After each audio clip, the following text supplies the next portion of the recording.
Alfa dan Omega, jilid 6, bab 68, di halaman luar. Di antara mereka yang berangkat untuk beribadah pada hari raya itu, terdapat beberapa orang Yunani. Orang-orang itu pergi kepada Filipus yang berasal dari Betsaida di Galilea. Lalu berkata kepadanya, "Tuan, kami ingin bertemu dengan Yesus." Filipus pergi memberitahukannya kepada Andreas. Andreas dan Filipus menyampaikannya pula kepada Yesus. Pada saat ini pekerjaan Kristus tampaknya seperti mengalami kekalahan yang kejam. Ia sudah menjadi pemenang dalam pertentangan dengan para imam dan orang Farisi. Tetapi nyatalah bahwa ia tidak akan pernah akan diterima oleh mereka sebagai Mesias. Perpisahan yang terakhir sudah tiba. Bagi murid-muridnya hal itu tampaknya tidak ada harapan lagi. Tetapi Kristus sedang mendekati penyelesaian pekerjaannya. Peristiwa yang besar itu yang bukan saja menyangkut bangsa Yahudi, melainkan segenap dunia, hampir akan terjadi. Ketika Kristus mendengar permohonan yang penuh keinginan ini, kami hendak melihat Yesus menggemakan seruan dunia yang lapar. Wajahnya gembira dan ia berkata, "Telah tiba saatnya anak manusia dimuliakan." Dalam permohonan orang Yunani, ia melihat suatu cengkeraman dari hasil pengorbanannya yang besar itu. Orang-orang ini datang dari barat untuk mencari juru selamat pada akhir masa hidupnya, sedangkan orang Majus telah datang dari timur pada permulaannya. Pada saat kelahiran Kristus, orang Yahudi sangat asik dengan rencana mereka sendiri yang penuh cita-cita sehingga mereka tidak mengetahui kedatangannya. Orang Majus dari suatu negeri kafir datang ke Palungan dengan membawa pemberian mereka untuk menyembah juru selamat. Demikianlah orang-orang Yunani ini yang mewakili bangsa-bangsa, suku-suku, dan penduduk dunia ini datang hendak melihat Yesus. Demikianlah rakyat dari segala negeri dan segala zaman akan ditarik oleh salib juru selamat. Banyak orang akan datang dari timur dan barat dan duduk makan bersama-sama dengan Abraham, Ishak, dan Yakub di dalam kerajaan sorga. Orang Yunani telah mendengar perihal Kristus masuk ke Yerusalem dengan penuh kemenangan. Ada pula yang beranggapan dan telah menyebarkan berita itu, bahwa ia telah mengusir para imam dan penghulu dari bait suci, dan bahwa ia akan duduk di takhta Daud dan memerintah sebagai Raja Israel. Orang Yunani ingin mengetahui kebenaran mengenai tugasnya. Kami hendak melihat Yesus, kata mereka. Kerinduan mereka dikabulkan. Ketika permohonan itu disampaikan kepada Yesus, ia berada di bagian bait suci yang dari tempat itu semua orang kecuali orang Yahudi diasingkan. Tetapi ia pergi kepada orang Yunani di halaman luar dan mengadakan wawancara pribadi dengan mereka. Sudah tiba saatnya Kristus akan dipermuliakan. Ia sedang berdiri dalam bayang salib, dan pertanyaan orang Yunani menunjukkan kepadanya bahwa pengorbanan yang hampir akan diadakannya akan membawa banyak anak laki-laki dan perempuan kepada Allah. Ia mengetahui bahwa orang Yunani tidak lama lagi akan melihat dia di tempat yang tidak mereka impikan pada waktu itu. Mereka akan melihat dia ditempatkan di sisi Barabas, seorang perampok dan pembunuh, yang akan dipilih untuk dilepaskan di hadapan anak Allah. Mereka akan mendengar orang banyak itu, yang dipengaruhi oleh para imam dan penghulu, mengadakan pilihan mereka atas pertanyaan. Jika begitu, apakah yang harus kuperbuat dengan Yesus yang disebut Kristus? Jawaban akan diberikan. Ia harus disalibkan. Matius 27 ayat 22. Oleh mengadakan perdamaian bagi dosa manusia, Kristus mengetahui bahwa kerajaannya akan disempurnakan dan akan meluas ke seluruh dunia. Ia akan bekerja sebagai yang memulihkan, dan rohnya akan menanggung. Seketika lamanya ia memandang ke masa depan dan mendengar suara yang memasyurkan di segala penjuru dunia. Lihatlah anak domba Allah yang menghapus dosa dunia. Yohanes 1 ayat 29. Pada orang-orang asing ini ia akan melihat janji adanya panen yang besar bila dinding penyekat antara orang Yahudi dan orang kafir akan dirubuhkan, dan segala bangsa, bahasa, dan kaum harus mendengar kabar keselamatan. Harapan akan hal ini dan terlaksananya harapannya diungkapkan dalam perkataan, telah tiba saatnya anak manusia dipermuliakan, tetapi caranya yang dalam permuliaan ini harus terjadi tidak pernah hilang dari pikiran Kristus. Pengumpulan orang kafir akan mengikuti kematiannya yang sudah hampir. Hanya oleh kematiannya dunia dapat diselamatkan. Laksana sebutir gandum, anak manusia harus dicampakkan ke tanah dan mati dan dikuburkan sampai hilang dari pandangan. Tetapi ia harus hidup kembali. Kristus akan menunjukkan masa depannya, melukiskannya dengan perkara-perkara dari alam agar murid-murid dapat mengerti. Hasil tugasnya yang sebenarnya harus dicapai oleh kematian. Yesus berkata, sesungguhnya jikalau biji gandum tidak jatuh ke dalam tanah dan mati, ia tetap satu biji saja. Tetapi jika ia mati, ia akan menghasilkan banyak buah. Bila biji gandum itu jatuh ke tanah dan mati, bertunaslah biji itu dan berbuah. Demikian jugalah kematian Kristus akan menghasilkan buah bagi kerajaan Allah. Sesuai dengan hukum dunia, tumbuh-tumbuhan hidup harus diakibatkan oleh kematian. Mereka yang mengusahakan tanah selalu mempunyai gambaran di hadapannya. Tahun demi tahun, manusia memelihara persediaan gandumnya. Dengan tampaknya membuangkan bagian yang terpilih. Untuk sementara waktu, benih itu tersembunyi di bawah alur, dijaga oleh Tuhan. Kemudian kelihatanlah kecambah. Kemudian mayangnya. Akhirnya butir gandum yang sepenuhnya di dalam mayang itu. Tetapi perkembangan ini tidak dapat terjadi kecuali gandum itu ditanamkan sampai hilang dari pandangan, tersembunyi, dan tampaknya sudah hilang sama sekali. Benih yang ditanamkan di dalam tanah menghasilkan buah, dan sebaliknya benih itu ditanamkan. Demikianlah panen itu dilipat gandakan. Demikianlah kematian Kristus di salib Golgota akan menghasilkan buah kepada hidup yang kekal. Renungan tentang pengorbanan ini akan menjadi kemuliaan bagi mereka yang sebagai buahnya akan hidup sepanjang abad-abad yang kekal. Biji gandum yang memelihara hidupnya sendiri tidak dapat menghasilkan buah. Biji itu tinggal sendirian. Jika saja Kristus menghendaki, ia dapat menyelamatkan dirinya dari kematian. Tetapi sekiranya ia berbuat demikian, ia harus tinggal sendirian. Ia tidak dapat membawa anak laki-laki dan perempuan kepada Allah. Hanya oleh menyerahkan hidupnya, dapatlah ia memberikan hidup kepada manusia. Hanya oleh jatuh ke tanah untuk mati, dapatlah ia menjadi benih untuk panen yang besar. Orang banyak yang ditebus kepada Allah dari tiap-tiap bangsa dan suku dan bahasa dan kaum. Dengan kebenaran ini, Kristus menghubungkan pelajaran pengorbanan diri yang harus dipelajari oleh semua orang. Barang siapa mencintai nyawanya akan kehilangan nyawanya. Tetapi barang siapa tidak mencintai nyawanya di dunia ini, ia akan memelihara untuk hidup yang kekal. Semua orang yang mau berbuah sebagai pekerja bersama-sama dengan Kristus harus mula-mula jatuh ke tanah dan mati.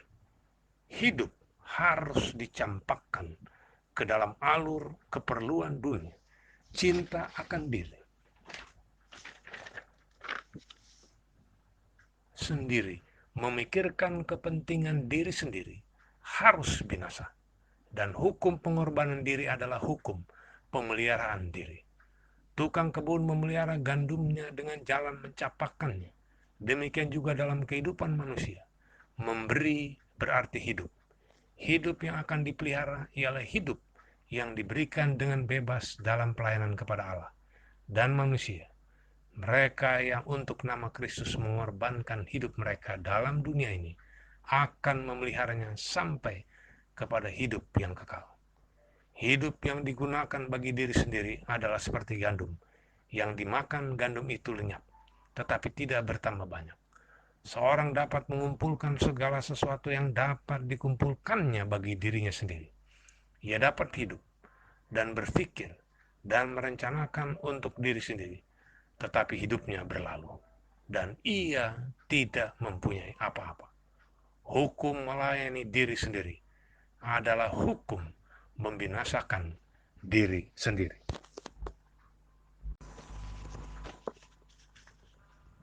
Barang siapa melayani aku, kata Yesus, ia harus mengikut aku, dan dimanapun aku berada, di situ pun pelayananku akan berada.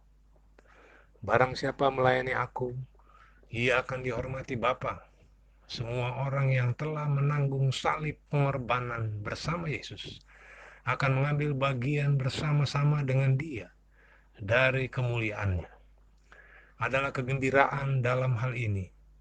Dalam hal ia dihinakan dan menderita agar murid-muridnya dipermuliakan dengan Dia. Itulah buah pengorbanan dirinya sendiri. Adanya tabiat dan rohnya sendiri dalam hidup mereka merupakan pahalanya dan akan menjadi kegembiraannya sepanjang masa kekekalan. Kegembiraan ini mereka nikmati bersama-sama dengan Dia bila buah pekerjaan dan pengorbanan mereka kelihatan dalam hati dan kehidupan orang lain. Mereka bekerja bersama-sama dengan Kristus, dan Bapa akan menghormati mereka sebagaimana Ia menghormati anaknya. Kabar tentang orang Yunani dengan jalan ini membayangkan pengumpulan orang kafir, mengingatkan kepada pikiran Kristus tentang segenap tugasnya. Pekerjaan penebusan terbayang di hadapannya. Sejak rencana itu diletakkan di surga sampai kepada kematian yang kini sudah dekat sekali. Suatu awan rahasia tampaknya menyelubungi anak Allah. Kesuramannya dirasakan oleh mereka yang ada di dekatnya. Ia duduk dalam keadaan asyik berpikir. Akhirnya ketenangan itu dipecah oleh suaranya yang menyedihkan. Sekarang jiwaku terharu, dan apakah yang akan kukatakan? Ya Bapa, selamatkanlah aku dari saat ini. Terlebih dulu Kristus sudah minum cawan kepahitan. Sifat kemanusiaannya takut akan saat ia ditinggalkan. Ketika tampaknya ia akan ditinggalkan oleh Allah sekalipun. Ketika semua orang akan melihat dia dalam keadaan dipukul, dipalu Allah, dan dirundung malang, ia mengundurkan diri dari pandangan khalayak ramai, dari sikap memperlakukan sebagai penjahat yang paling jahat, dan kematian yang memalukan dan mengaibkan. Ramalan tentang pergumulannya melawan kuasa kegelapan, suatu rasa beban pelanggaran manusia yang mengerikan, serta kemarahan Bapa karena dosa menyebabkan semangat Yesus tak nyata, dan kepucatan kematian meliputi wajahnya. Kemudian tibalah saatnya ia menyerahkan dirinya kepada kehendak Bapanya. Sebab untuk itulah, katanya, aku datang ke dalam saat ini. Bapa, muliakanlah namamu. Hanya oleh kematian Kristus kerajaan setan dapat digulingkan. Hanya dengan demikian manusia dapat ditebus dan Allah dipermuliakan. Yesus merelakan diri untuk menanggung sengsara. Ia menerima pengorbanan itu. Yang maha mulia di sorga merelakan diri untuk menderita sebagai penanggung dosa. Bapa, mulialah namamu, katanya. Ketika Kristus mengucapkan perkataan ini, suatu sambutan datang dari awan yang melayang-layang di atas kepalanya. Aku telah memuliakannya, dan aku akan memuliakannya lagi.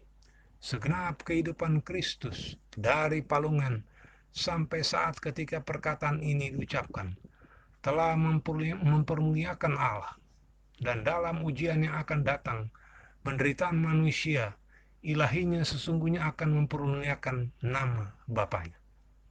Ketika suara itu kedengaran, suatu terang memancar dari awan dan menyelubungi Kristus, seakan-akan lengan yang maha kuasa merangkul dia, laksana tembok api.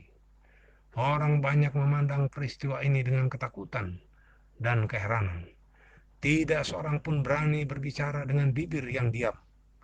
Dan dengan menahan nafas, semua orang berdiri dengan menatap pada Yesus. Setelah kesaksian Bapa diberikan, awan pun terangkat dan terserak di langit. Pada saat itu, persekutuan yang dapat dilihat antara Bapa dan Anak berakhir. Orang banyak yang berdiri di situ dan mendengarkan yang berkata bahwa itu bunyi guntur. Ada pula yang berkata seorang malaikat telah berbicara dengan dia. Tetapi orang Yunani yang datang bertanya itu melihat awan itu, mendengar suara itu, mengerti maknanya, dan melihat Kristus dengan sesungguhnya. Kepada mereka ia telah dinyatakan sebagai yang diutus oleh Allah. Suara Allah telah kedengaran pada waktu Yesus dibaptiskan pada permulaan masa kerjanya. Dan sekali lagi ketika ia dipermalukan di atas gunung, sekarang pada akhir masa kerjanya, suara itu kedengaran ketiga kalinya oleh orang lebih besar jumlahnya dan dalam keadaan yang aneh. Yesus baru saja mengucapkan kebenaran yang paling serius mengenai keadaan orang Yahudi. Ia telah memberikan seruan yang terakhir serta mengucapkan nasib mereka. Sekarang Allah sekali lagi menaruh meterainya pada tugas anaknya. Ia mengakui seorang yang telah ditolak oleh orang Israel. Suara itu telah terdengar bukan oleh karena aku, kata Yesus, melainkan oleh karena kamu. Itulah bukti yang paling utama bahwa ialah Mesias. Tanda dari Bapa bahwa Yesus telah mengucapkan kebenaran dan ialah anak Allah. Sekarang berlangsung penghakiman atas dunia ini. Kristus meneruskan. Sekarang juga penguasa dunia ini akan dilemparkan keluar. Dan aku, apabila aku ditinggikan dari bumi, aku akan menarik semua orang datang kepadaku. Ini dikatakannya untuk menyatakan bagaimana caranya ia akan mati. Inilah krisis dunia. Jika aku menjadi perdamaian bagi dosa-dosa manusia, dunia akan diterangi. Pegangan setan pada jiwa manusia akan diputuskan. Peta Allah yang sudah rusak akan dikembalikan kepada manusia. Dan suatu keluarga orang saleh yang percaya akhirnya akan mewarisi surga. Inilah hasil kematian Kristus. Juru selamat asik merenungkan tentang peristiwa kemenangan yang diingatkan kepadanya. Ia melihat salib yang kejam dan hina dengan segala kengerian yang diakibatkannya, bersinar-sinar dengan kemuliaan. Tetapi bukannya pekerjaan penebusan manusia saja yang dilaksanakan oleh salib. Kasih Allah ditujukan kepada semesta alam. Penghulu dunia ini akan dibuang keluar. Tuduhan yang ditujukan oleh setan kepada Allah terbukti tidak benar. Celaan yang dilemparkannya kepada surga dihapuskan selama-lamanya. Baik malaikat maupun manusia ditarik kepada penebus. Apabila aku ditinggikan, katanya, aku akan menarik semua orang datang kepadaku. Banyak orang berkerumun di sekeliling Kristus ketika ia mengucapkan perkataan ini. Dan seorang berkata, kami sudah mendengar dari hukum Taurat bahwa Mesias itu hidup selama-lamanya. Bagaimana mungkin engkau mengatakan bahwa anak manusia harus ditinggikan? Siapakah anak manusia itu? Maka kata Yesus kepada mereka, hanya sedikit waktu lagi terang ada di antara kamu. Selama terang itu ada padamu, percayalah kepadanya, supaya kegelapan jangan menguasai kamu. Barang siapa berjalan dalam kegelapan, ia tidak tahu kemana ia pergi. Percayalah kepada terang itu, selama terang itu ada padamu, supaya kamu menjadi anak terang. Dan meskipun Yesus mengadakan begitu banyak mujizat di depan mata mereka, namun mereka tidak percaya kepadanya. Mereka pernah bertanya kepada juru selamat, tanda apakah yang engkau perbuat, supaya dapat kami melihatnya dan percaya kepadamu? Yohanes 6 ayat 30. Tanda ajaib yang tidak terkira banyaknya telah diberikan, tetapi mereka telah menutup mata dan mengeraskan hati. Sedangkan sekarang, Bapa sendiri telah berkata, dan mereka tidak dapat menanyakan tanda ajaib selanjutnya. Namun mereka masih enggan mempercayainya. Namun banyak juga di antara pemimpin yang percaya kepadanya, tetapi oleh karena orang-orang Farisi, mereka tidak mengakuinya berterus terang, supaya mereka jangan dikucilkan. Mereka lebih mengendaki pujian manusia, gantinya persetujuan dari pihak Allah. Untuk meluputkan diri mereka dari celaan dan malu, mereka menyangkal Kristus dan menolak tawaran hidup kekal. Dan alangkah banyaknya orang yang hidup sepanjang abad-abad sejak saat itu telah melakukan hal seperti itu. Kepada mereka semuanya perkataan amaran juru selamat dikenakan. Siapa yang mengasihi nyawanya, ia akan kehilangan nyawanya. Barang siapa yang menolak aku, kata Yesus, dan tidak menerima perkataanku, ia sudah ada hakimnya, yaitu firman yang telah kukatakan. Itulah yang akan menjadi hakimnya pada akhir zaman. Yohanes 12 ayat 48. Wahai malangnya bagi mereka yang tidak mengetahui akan masa di mana mereka dilawat. Dengan perlahan-lahan dan dengan penyuh penyesalan, Kristus meninggalkan daerah di lingkungan bait suci untuk selama-lamanya.